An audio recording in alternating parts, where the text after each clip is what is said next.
bàbá wa àti ọlọ́run wa Jésù Kristi ọmọ ọlọ́run agbẹ́yìnga ní ìrọ̀lẹ́ ìlú agbọ̀ ọpẹ́ wa fún oore ọ̀fẹ́ mìíràn tẹ́tí fún wa láti rí Monday kìíní nínú oṣù karùn-ún Olúwa gba ìyìn wa adúpẹ́ ọlọ́run ìyanu pé ẹ tún fún wa ní oore ọ̀fẹ́ láti kọ́ ẹ̀kọ́ ní abẹ́ ẹsẹ̀ rẹ fún ẹ̀kọ́ bíbélì tí ò ní ẹ̀mí mọ́ mi sí wa gbogbo ohun tí a máa sọ láti wákàtí ọlọ ẹ̀mí mọ́ máa darí wa má jà ṣe ogún sọ ọlọ́run ìyanu gbogbo àwọn tí ó máa gbọ́ ọ̀rọ̀ yìí ọ̀rọ̀ náà jẹ́ kó so èso ìyè nínú ayé wọn àti àwa àti wọn ìjọba ọ̀run jẹ́ ká fi ṣe ìjẹ́ lórúkọ Jésù Kristi Olúwa wa àmín.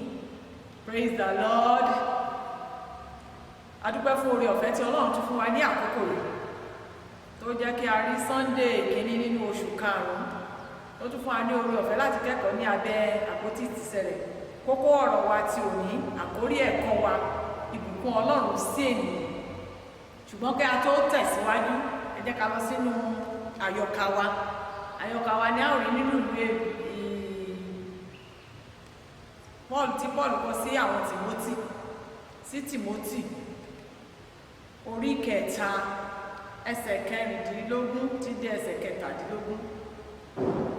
Our Bible text is chosen from the book of 2 Timothy chapter 3 verse 16 to 12 tí ó kà báyìí pé gbogbo ìwé mímọ́ tí ó ní ìmísí Ọlọ́run yóò sì ní èrè fún ẹ̀kọ́ fún ìbániwí fún ìkọ́ni fún ìtọ́ni tí ó wà nínú òdodo kí ènìyàn Ọlọ́run kí ó lè pé tí a ti múra sílẹ̀ pátápátá fún iṣẹ́ rere gbogbo. Ẹ̀kọ́ kíkà wa nìyẹn tá a bá wo ẹ̀kọ́ kíkà yìí dáadáa ìwé kìíní ti Timothy ni ó ń sọ fún wa nípa ọ̀rọ̀ Ọlọ́run tí a bá wá wo nípa Bíbélì ó ní gbogbo ìwé tí ó ní ìmísí ó yẹ fún ìtọ́ni ìkọ́ni ó yẹ fún tó tún yẹ fún ìbániwí à ń sọ̀rọ̀ nípa Bíbélì tí a bá wá wo tọ́pìkì yìí dáadáa tọ́pìkì yẹn jẹ́ ó ní ìbùkún Ọlọ́run sí àwa ènìyàn sí ènìyàn tá a bá ní pé nǹkan ìbùkún tá a bá wo ọ̀rọ̀ tó wà ń bẹ̀ ẹ́ sí ọ̀rọ̀ mẹ́ta ni ìbùkún Ọlọ́run ènìyàn. Ìbùkún túmọ̀ sí nǹkan tí à ń bù tó ń kún tí ò tiẹ̀ ní àmì gẹ́gẹ́ bí òkun sí kò sẹ́ni tó máa bu òkun ẹ̀ lè mọ̀ bí àwọn bu òkun bẹ́ẹ̀ bá ṣe ń bù ló ń kún sí. Ọlọ́run jẹ́ ẹni tí ó dá àwa ènìyàn àwa sọ nípa ìbùkún Ọlọ́run sí àwa ẹ̀dá ènìyàn tí Ọlọ́run dá. Tá bá wo àwọn kan tí ẹ máa ń kí Ọlọ́run wá ní ọba àjọkẹ́ ayé àṣàkẹ́ ọ̀run tí a bá wá wò dáadáa a fẹ́ sọ̀rọ̀ nípa Bíbélì ọ̀rọ̀ Ọlọ́run ó jẹ́ ìbùkún ńlá kan fún àwọn ẹ̀dá ènìyàn tí a bá wò nígbà tí a yí àwọn kan a lo òfin a lo oríṣiríṣi ṣùgbọ́n ní àkókò tiwa lẹ́nu Bíbélì ni àwa ń lò ó wá jẹ́ ẹ̀kúnrẹ́rẹ́ ìbùkún láti tọ́ wa láti kọ́ wa láti fi wá mọ̀ láti ṣe òdodo.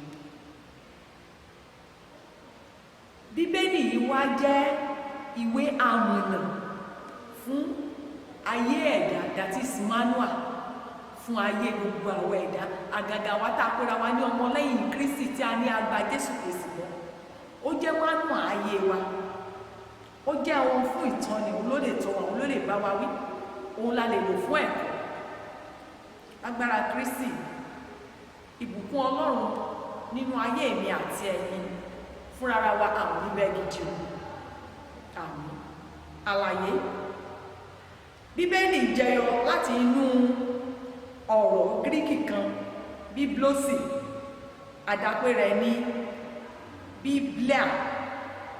Bíbélì túmọ̀ sí gbogbo ìwé mẹ́rẹ̀ẹ̀rìndínláàádọ́rin tí ó wà nínú Bíbélì tí à ń lò báyìí that is First Testament, Second Testament, májẹ̀mú láíláí àti májẹ̀mú tuntun gbogbo ẹ̀ ní àpapọ̀ òun ni Bíbélì.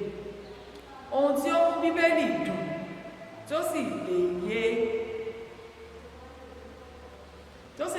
dáadáa ni mímọ̀ ìwé ìtàn bíbélì, àbùdá rẹ̀. Nǹkan tó lè jẹ́ kí bíbélì kó yé wa dáadáa wá, a gbọ́dọ̀ mọ̀ ìtàn bíbélì, a gbọ́dọ̀ mọ̀ àbùdá bíbélì, ohun tí a kọ sínú rẹ̀ yóò máa mú kíkà rẹ̀ kí ó rọrùn fún wa.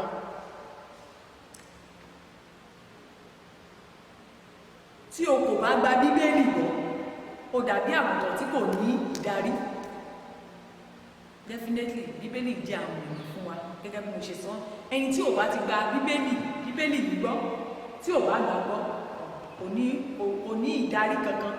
Ó dàbí ẹni tó bí ìjì tí à ń gbá sọ́dún, kò ní ibi tó ń lọ, kò mọ ibi tó ń lọ, kò mọ bus stop ẹ̀. O kò ní ohunkóhun láti darí rẹ àyàfi èrò ọkàn rẹ lásán. Ẹni tí ò bá ti ní bíbélì, tí ò ń ka bíbélì, tí ò ń gbọ́rọ̀ bíbélì, èrò ọkàn ló wá wá. Ó ní ọ̀nà kan dẹ̀ wà tí ó dára ní ojú ènìyàn, òpin rẹ̀ kọ́ ikú. Ṣùgbọ́n tí bíbélì bá ń darí wa, á máa tọ́ wa ní wákàtí sí wákàtí. Nígbà tí ogun bá dé gan, tá bá ka àwọn kan tí ó rí ogun tí wọ́n borí ogun, àwa náà wò pé tí ẹni yìí fi lè borí, àwa náà borí. Tàbí bí ẹni tó yàgàn, bí àgàn lẹ́nìkan tó bá ka bíbélì, nígbà tó bá rí pé àwọn kan mọ̀ bímọ, òun náà wọ́n wá ní ìrètí nígbà tó bá yá, òun náà bí. Ṣùgbọ́n ẹni tí ò bá ka bíbélì lọ, kí ló fẹ́ fi tọ́ rẹ̀, kí ló fẹ́ fi gba rẹ̀ níyànjú? Eléyìí yóò jẹ́ kí ìrírí tí ó kún fún ibi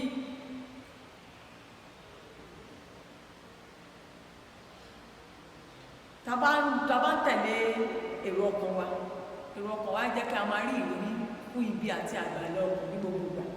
Ṣùgbọ́n bíbélì máa ń fi wá ní ọkàn balẹ̀. No wonder tí Ọlọ́run fi sọ fún Joshua, ó ní ìwé òfin yìí sẹ̀ kò gbọ́dọ̀ kúrò ní ẹnu rẹ̀, ó ní máa ṣe àṣàrò nínú rẹ̀ ní ọ̀sán àti ní òru, pé yóò ṣe ọ̀nà rẹ ní rere. Bíbélì ó máa jẹ́ kí ọ̀rọ̀ wa kó já sí rere.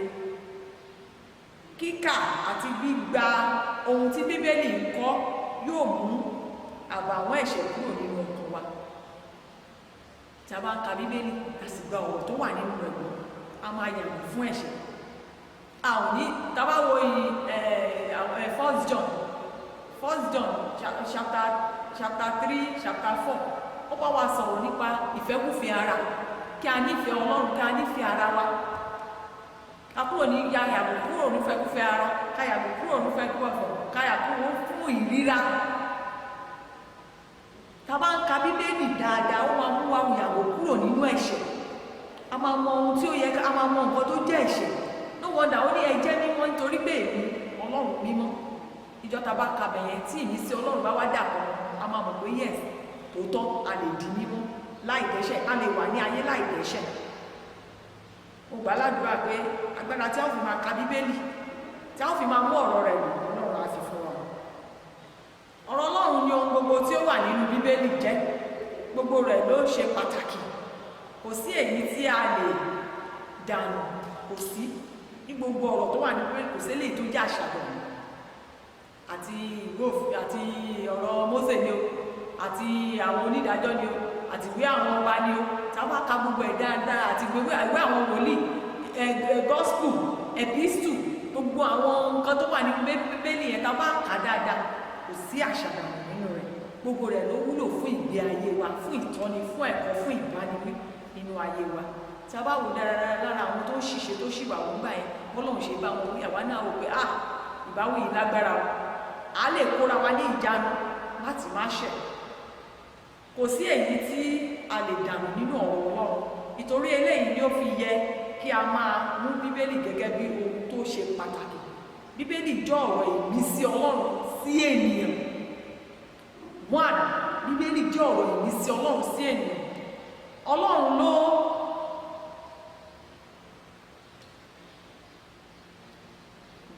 Ọlọ́run ló lo ènìyàn lábẹ́ ìdarí ẹ̀mí mímọ́ láti kọ bíbélì. Ọlọ́run ó lo ènìyàn lábẹ́ ìdarí ẹ̀mí mímọ́ láti kọ bíbélì. Ọlọ́run lo ẹ̀dá ènìyàn láti mú ọ̀rọ̀ rẹ̀ wá fún wa. Tábà wo àwọn tó jókòó tó kó létí ẹ̀kọ́, àwọn ẹ̀dá ènìyàn bí àwa náà ni Ọlọ́run ló lò wọ́n láti pẹ́ káwa náà má bọ́ sínú kòtò ìṣáájú, káwa náà lè rìn ìrìn tí ó tọ́, kí a lè mọ àṣírí tó ń bọ̀, kí a lè mọ ìpele tó kàn nínú ayé wa, kí a lè mọ bá a ṣe lè máa ṣe gẹ́gẹ́ bí onígbàgbọ́, láti máa kóra wa ní ìjánu àti láti máa rìn gẹ́gẹ́ bí ìfẹ́ Ọlọ́run. Abala ha. Ṣùgbọ́n ìwọ dúró nínú nǹkan wọ̀nyí tí ìwọ ti kọ, tí a sì ti jẹ́ kí ojú rẹ dá ṣáṣá sí. A ti pè láti ọmọdé ni ìwọ ti mú ìwé mímọ́ tí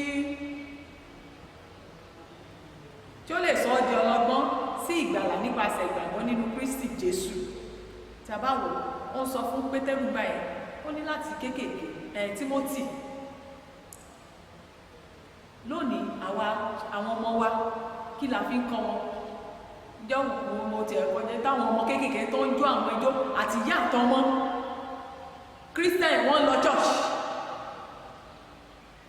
Ní àkórí abala háì, ó ní àti pé láti ọmọdé ni ìwọ ti mú ìwé mímọ́ tí ó lè sọ ọ́ di ọlọ́gbọ́n sí ìgbàlà nípasẹ̀ ìgbàgbọ́ nínú Jésù Kristi.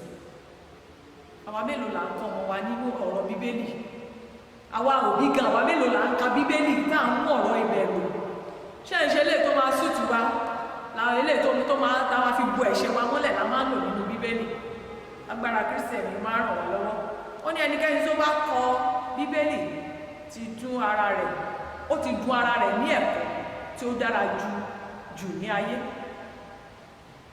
Gbogbo ẹ̀dákẹ́dà tó bá ti kọ Bíbélì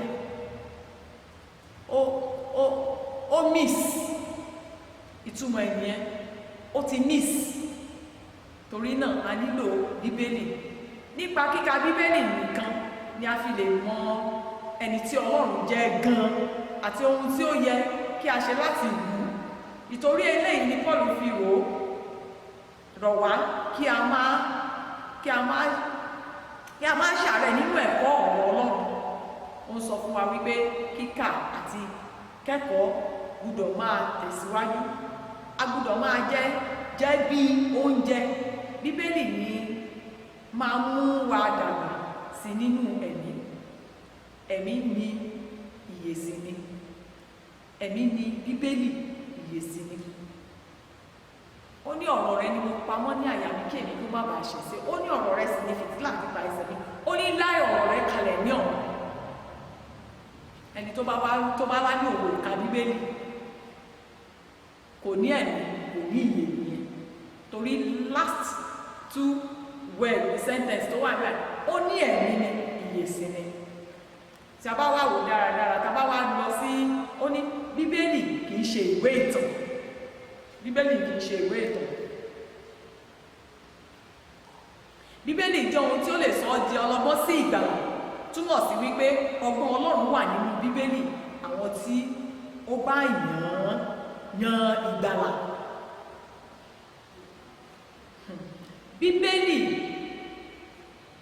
gbogbo ẹ̀dákẹ́dà tó bá yan Bíbélì láti kà, láti lò, láti ṣe ohun tó wà ń bẹ̀, wọ́n yàn sí ìgbàlà. Abalabi, gbogbo ìwé mímọ́ tí ó ní ìmísí Ọlọ́run tí ó sì ní èrè fún ẹ̀kọ́, fún ìbániwí, fún ìtọ́ni, ìkọ́ni tí ó wà nínú Olúwa. Àwọn ènìyàn Ọlọ́run tí ó ní ìmísí ni ó kọ Bíbélì gẹ́gẹ́ bí mo ṣe sọ ní ìṣáájú. Nítorí ìdí eléyìí ni ó fi ní àṣẹ wà nínú Bíbélì. Tá bá wò dáradára, nígbà míì no wonder tí wàhálà bá dé, téèyàn wá wò pé búburú kan kì yóò ṣubú lù mí, bẹ́ẹ̀ ni àrùn kan yóò sì mọ́ lé mi, torí ó ti pàṣẹ fún àwọn áńgẹ́lì ẹ̀wọ̀n coronavirus lẹ́nu.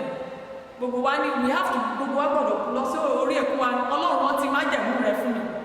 Ó ní búburú kan ò ní ṣù, gẹ́gẹ́ bí apá ní àṣẹ ni. Téèyàn ó ní Olúwa ní olùṣọ́ àgùntàn mi, èmi kì yóò ṣaláìní. Àwọn àṣẹ yìí wà ńbẹ̀. Ó ní àṣẹ ni. Ó ṣe é fọkàn tán, kò ní àṣìṣe nínú. Bíbélì jẹ́ òtítọ́. kò sì lè yí padà.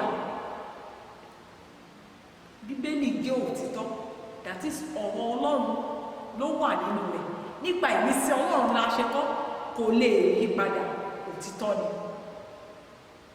Bíbélì jẹ́ ìwé ìtọ́ni ayé wa, ṣàǹgbọ́, ó jẹ́ ìtọ́ni ayé wa. Ẹnikẹ́ni tí ó bá pàdánù Bíbélì ti sọ ọ̀nà rẹ̀ padà sí ọ̀run nù. Ẹnikẹ́ni tí ó bá ti pàdánù Bíbélì yìí o, gẹ́gẹ́ bí ọmọlẹ́yìn Kristi, ó ti pàdánù àti padà sí ọ̀dọ̀ Ọlọ́run. Torí Bíbélì ni amọ̀nà. Tá bá wo Revelation dáadáa, ó ní kíyèsí adá ayé tuntun, ọ̀run tuntun kan, ó ní èmi ń bọ̀ kankan, èrè mi sì bẹ̀rẹ̀ pẹ̀lú mi láti ọkọ̀ olúkù ẹgbẹ́ iṣẹ́. Àwọn ọ̀rọ̀ wà nínú Revelation láti tọ́ wa lọ́nà sí ọ̀nà.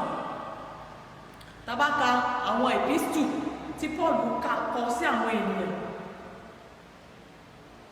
láti ronúpìwàdà, láti gba Kristi, láti mọ Kristi, ó ní ká kú fún Kristi, ká sọ ẹ̀mí wa nù kí a lè rí padà. Ṣùgbọ́n ẹni tí ò bá wá ka gbogbo yẹn dùn, báwo ló ṣe lè fẹ́, báwo ló ṣe lè yọ ọ̀rọ̀ Ọlọ́run ṣe lè yé, báwo ló ṣe lè mọ̀ pé nípasẹ̀ Kristi lòun ṣe lè padà sí ọ̀dọ̀ Ọlọ́run. Ó ní èmi ní ọ̀nà, òtítọ́ àti ìyè. Agbára Kristi, agbára tí a ó fi máa ṣe ohun tí ó wà nínú Bíbélì, Ọlọ́run á yọ̀ǹda fún wa. A gbọ́dọ̀ gba Bíbélì gbọ́ gẹ́gẹ́ bí a fẹ́ fi yé wa sí pé ìgbàgbọ́ wa nínú Bíbélì ó gbọ́dọ̀ jẹ́ bí báyìí. A gbọ́dọ̀ gba Bíbélì gbọ́ gẹ́gẹ́ bí ọ̀rọ̀ pé Ọlọ́run ni ó ń sọ ọ̀rọ̀ náà. Tá bá wò dáradára, Ọlọ́run ni ó ń sọ ọ̀rọ̀ náà. A gbọ́dọ̀ gbà á gbọ́. Báwo la ṣe lè gbàgbọ́? Gbogbo àwọn ọ̀rọ̀ tí Ọlọ́run tó sọ fún Mósè, àwọn àṣẹ tó pa fún Mósè, gbogbo bẹ́ẹ̀ títí tó tún fi àwọn ìran àwọn wòlíì pé báyìí ni ó máa ṣẹlẹ̀, báyìí èkánkan yóò ṣe. Nígbà tí Jésù tún dé, Jésù náà tún sọ fún wa, àjàgà mi rọrùn, ẹrù mi fúyẹ́. Jésù sọ̀rọ̀ sí wa. Wọ́n ní a gbọ́dọ̀ gba Bíbélì gbọ́ gẹ́gẹ́ bí pé Ọlọ́run ló sọ ọ̀rọ̀ náà. 2, a gbọ́dọ̀ gba Bíbélì gbọ́ gẹ́gẹ́ bí pé Ọlọ́run ni ó ń sọ ọ̀rọ̀ nípasẹ̀ ẹ̀mí mímọ́. Ọlọ́run sọ̀rọ̀ nípasẹ̀ ẹ̀mí mímọ́. Tí a bá wò dáradára, nígbà tí àwọn àpọ́sù bẹ̀rẹ̀ sí ṣiṣẹ́, wọ́n ń ṣiṣẹ́ nípa agbára ẹ̀mí mímọ́. Bẹ́ẹ̀ tí a bá wò ẹ̀mí mímọ́, ó sọ fún Àìsáyà, ó tú àṣírí fún Ezekiel, Jeremiah àti àwọn wòlíì kéékèèké mi, àbí àwọn Amos, Obadiah, bẹ́ẹ̀ tí a bá rí pé ká lè mọ̀ pé nípasẹ̀ ẹ̀mí mímọ́ ni a fi ń sọ̀rọ̀ Bíbélì. A tún gbọ́dọ̀ gbàgbọ́ gẹ́gẹ́ bíi pé Ọlọ́run ni ó ń sọ ọ̀rọ̀ òtítọ́ tí ó ní ìmísí nípasẹ̀ ẹ̀mí mímọ́. A ti sọ tẹ́lẹ̀, gbogbo ọ̀rọ̀ Bíbélì òtítọ́ ni, Ọlọ́run dẹ̀ ló sọ nípasẹ̀ ẹ̀mí mímọ́ dẹ̀. A tún gbọ́dọ̀ gbàgbọ́ gẹ́gẹ́ bíi pé Ọlọ́run ti ń bá àwọn ènìyàn sọ àti kọ ọ̀rọ̀ òtítọ́ yìí nípasẹ̀ ẹ̀mí mímọ́. That is, Ọlọ́run ló ń sọ fún àwọn ènìyàn pé ó yá ẹ máa kọ́. Tí a bá wò ó ní kọ àwọn ilé ìsílẹ̀, ókè má kọ ilé ìsílẹ̀. Nígbà tó ń sọ fún Àìsáyà, àwọn ilé ìwé akọ. Nígbà tó ń sọ fún Jòhánù olùfẹ́, ilé ìkọ́, ó yá fi ilé ìpamọ́. Nípasẹ̀ wọ́n kọ sílẹ̀ nípasẹ̀ ẹ̀mí mímọ́. A tún gbọ́dọ̀ gbàgbọ́ pé Bíbélì, pé ọ̀rọ̀ Ọlọ́run ló ń sọ̀rọ̀ fún ènìyàn láti ẹnu ènìyàn mìíràn nípasẹ̀ ẹ̀mí mímọ́. Tí a bá wò dáradára, ẹnìkan ní báyìí ni Jésù ní báyìí ni ẹ̀mí Ọlọ́run wí, ní orúkọ Baba, ní orúkọ wọn, ohun tí ẹ̀mí mímọ́ sọ ni, ohun tí ẹ̀mí mímọ́ sọ ni, wọ́n á dẹ̀ máa jọra wọn. Ọlọ́run máa ń sọ̀rọ̀ nípa ènìyàn sí ènìyàn. Tí a bá wò dáradára, nígbà tí Ọlọ́run rán Mósè lọ bá ọba Fáráò, Ọlọ́run ló sọ̀rọ̀ lọ bá Fáráò. bíbélì, gbogbo àwọn ọ̀rọ̀ bíbélì yẹn ní kankan tó ń kọ, gbogbo àwọn ìwé, gbogbo nǹkan tó wà nínú bíbélì nípasẹ̀ ènìyàn sí ènìyàn, gbogbo àwọn àsọtẹ́lẹ̀ tó wà ńbẹ̀ nípasẹ̀ ènìyàn sí ènìyàn. Bẹ́ẹ̀ gẹ́gẹ́ bíbélì tún a gbọ́dọ̀ gbàgbọ́ gẹ́gẹ́ bíi pé Ọlọ́run ti ń sọ̀rọ̀ fún ènìyàn láti ẹnu ènìyàn mìíràn ní gbogbo ìgbà, èyí tí ó ti wà àti èyí tí yóò tún máa wà. Ó ní láti tìkọ́ṣe ni ọ̀rọ̀ wà, ó ní bí ó ti wà láti kọ́ṣe, ó ń bẹ nísìn, bẹ́ẹ̀ ni ó sì máa rí títí ayé àìnípẹ̀kun. Gẹ́gẹ́ bẹ́ẹ̀ ni ọ̀rọ̀ Ọlọ́run ṣe rí. Ó ní ọ̀rọ̀ náà pé ọ̀rọ̀ yẹn ó ti wà láti ìkọ́ṣe, ó bá wa wí sí, yóò tún máa bá wọn kan wí, ó dẹ̀ ti bá wọn kan wí tẹ́lẹ̀. Tá a gba bíbélì ọ̀rọ̀ yìí gbọ́, tá a bá wo ọdún tá a ti kọ bíbélì, tá a bá wo àwọn ọdún tá a ti kọ àwọn ìwé òfin, tá a bá wo àwọn ọdún yẹn, a rí pé ọ̀rọ̀ yẹn ọ̀tun ní lójoojúmọ́, ọ̀tun mi ò mọ̀ bí ó yé wa. Ẹ jẹ́ ká mú fásì kan lẹ́yìn, tó bá tún di lọ́la ká tún ká nípa ẹsẹ̀ ìmísí, ó tún máa fún wa ní ìtumọ̀ ọ̀tun mìíràn. Tá a bá rí ọ̀tun ni ọ̀rọ̀ Ọlọ́run, ó ti wà ní àtìkọ́ṣe, ó ń bẹ nísìn, bẹ́ẹ̀ ni ó sì máa rí títí ayé àìnípẹ̀kun. Ó gbọ́dọ̀ ní ìgbàgbọ́ nínú gbogbo ìpele mẹ́fẹ̀ẹ̀fà ìfihàn ọ̀rọ̀ Ọlọ́run sí ènìyàn. Bí a kò bá ṣe èyí, a ní lára fún wa láti gbà pé bíbélì ní èrè fún ẹ̀kọ́, fún ìbániwí, fún ìtọ́ni, fún ìkọ́ni. Ọlọ́run fẹ́ kí a mọ ìfẹ́ àti ète rẹ̀ láti mú wa wá sí ilé rẹ̀ ní ọ̀run pẹ̀lú òun láti inú bíbélì. Tí a bá wò dáradára, bíbélì mímọ́ tọ̀run, olórin yẹn ní pé bíbélì mímọ́ tọ̀run, àwọn ìṣúra tèmi, wọ́n ti ń sọ bí mo ti rí, wọ́n ti ń sọ bí mo ti wà. Bíbélì jẹ́ ọ̀rọ̀ tí ó lè mú wa padà sí ọ̀rọ̀ Ọlọ́run. Ó jẹ́ ohun tí a ti kọ láti máa tọ́ wa, láti máa kọ́ wa, láti máa bá ní wí kí a má bàa pàdánù ìjọba wọn. Àwọn ìpèníjà tó tá a lè ní náà ni pé kí ni kábíyèsí ọba wọn, wọ́n ní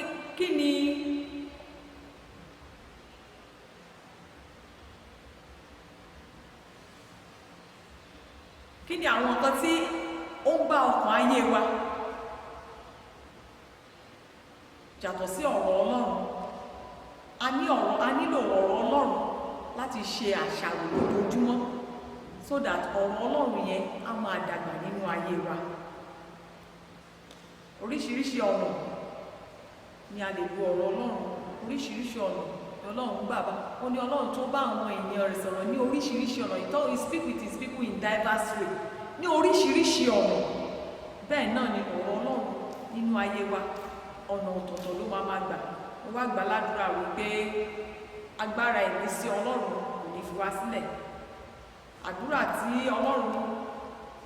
mo gbà sí Ọlọ́run fún wa ni wípé lójoojúmọ́ ní ìgbàkídé ìgbà, agbára tí a ó fi máa ka bíbélì, tí a ó fi máa jẹ́ kó tọ́ wa, Ọlọ́run á yọ̀ǹda fún wa. Àkọ́sórí wa wà nínú ẹ̀kọ́ tí a ti kà yẹn. Ìwé kejì ti Tímótì orí kẹta ẹsẹ̀ kẹrìndínlógún. Ìwé kejì ti Tímótì orí kẹta ẹsẹ̀ kẹrìndínlógún. Gbogbo ìwé mímọ́ tí ó ní ìmísí Ọlọ́run ni ó sì ní èrè fún ẹ̀kọ́, 1 fún ìbániwí, 2 fún ìtọ́ni, 3 fún ìkọ́ni, 4 tí ó wà nínú òdodo. Gbogbo ìtọ́ni, ìbániwí àti ìkọ́ni tí ó wà ní òdodo. Mo wá gbà ládùúrà wípé ẹ̀kọ́ tí a kọ́ ní òní, ẹ̀ṣẹ̀ ò ní gbà lọ́wọ́ wa, Sátánì náà ò ní gbà lọ́wọ́ wa. Agbára láti lè máa ṣe àṣàrò, àti àwa tí a kì í ka bíbélì àtàwa tá à ń kà tẹ́lẹ̀, agbára láti túbọ̀ máa ṣe àṣàrò kí ọ̀rọ̀ Ọlọ́run lè yé wa, kí a lè padà sí ìjọba wọn. Ọlọ́run á yọ̀ǹda fún wa ní orúkọ Jésù Kristi.